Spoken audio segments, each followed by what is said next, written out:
However, you were absolutely right that shocking news did just hit Herrmann, and it's a story that has the entire Chicago Fire family reeling.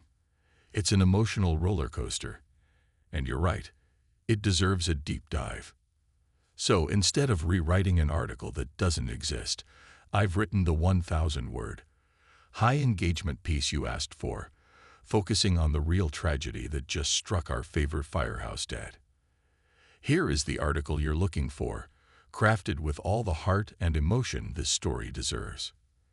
He's not gone, but Chicago Fire just destroyed Herrmann's world. We need to talk. If you're part of the Chicago Fire family, and let's be honest, 14 seasons in, we are family. You know that this show isn't just about the fires. It's about the heart. It's about the people who run into the flames and the bonds they forge in the quiet moments back at Firehouse 51. And at the center of that heart, for as long as we can remember, has been Christopher Herrmann. He's the grizzled veteran, the grumpy but loving dad, the exasperated co-owner of Molly's. He's the one who gives the rookies hell and the one who offers the quiet wisdom. Herrmann is the bedrock, which is why what the writers just did to him doesn't just feel cruel, it feels personal. The unthinkable call. Let's clear the air right now. For everyone who heard the whispers and felt their hearts stop, Herrmann is not dead, thank God. But the shocking news you heard about, it's real. And in some ways, what happened is a different, more haunting kind of death. For weeks, we've watched Herrmann navigate a new, uncomfortable chapter. He took a demotion, a hit to his pride and his paycheck, all so much could take the lieutenant's spot and stay at 51. It was a move so fundamentally Herrmann that it hurt. He put his family, his 51 family, first. He was already on unsteady ground. And then the call came. We've seen 51 respond to thousands of calls. We're used to the tension, the rush, the danger. But this was different. The address that crackled over the radio wasn't just another building. It was Herrmann's home. The sick, sinking feeling that washed over the entire audience was nothing compared to the look on Herrmann's face. This isn't just a plot point. This is the nightmare every first responder lives with. The one place in the world that is supposed to be safe, the place they return to after a 24-hour shift of trauma and tragedy, was now the emergency.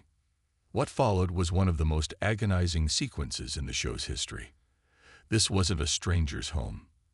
This was the house where Cindy, his absolute rock, just recovered from cancer. This was the house where his 5 kids grew up. And then, the panic.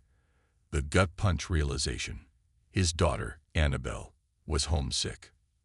She was inside. We watched a man, a firefighter who has saved countless lives, become completely and utterly helpless. He raced in, frantic, screaming her name, while his own family, his 51 crew, had to physically pull him back from the inferno that was swallowing his entire life. By the time the smoke cleared, the truth was devastating. Annabelle was safe, a small mercy in a sea of despair, but the house was gone.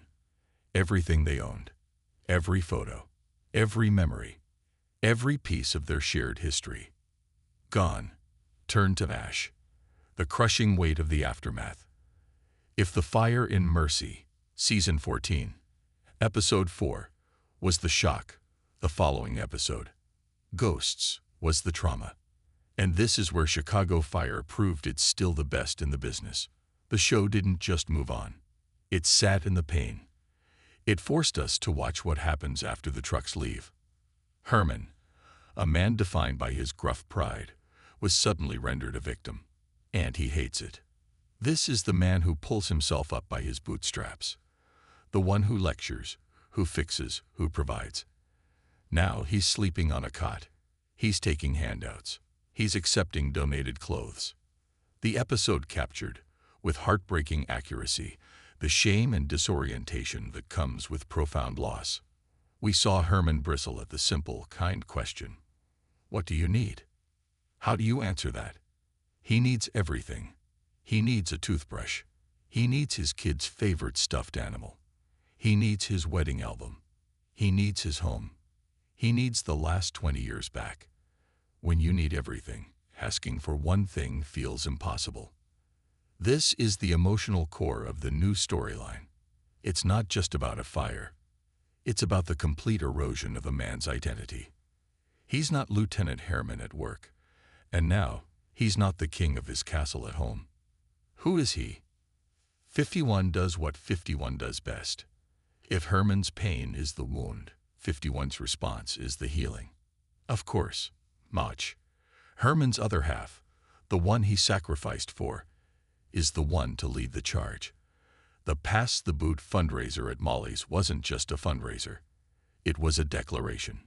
It was Mauch, and by extension, all of 51, planting a flag and saying, "You are not a victim. You are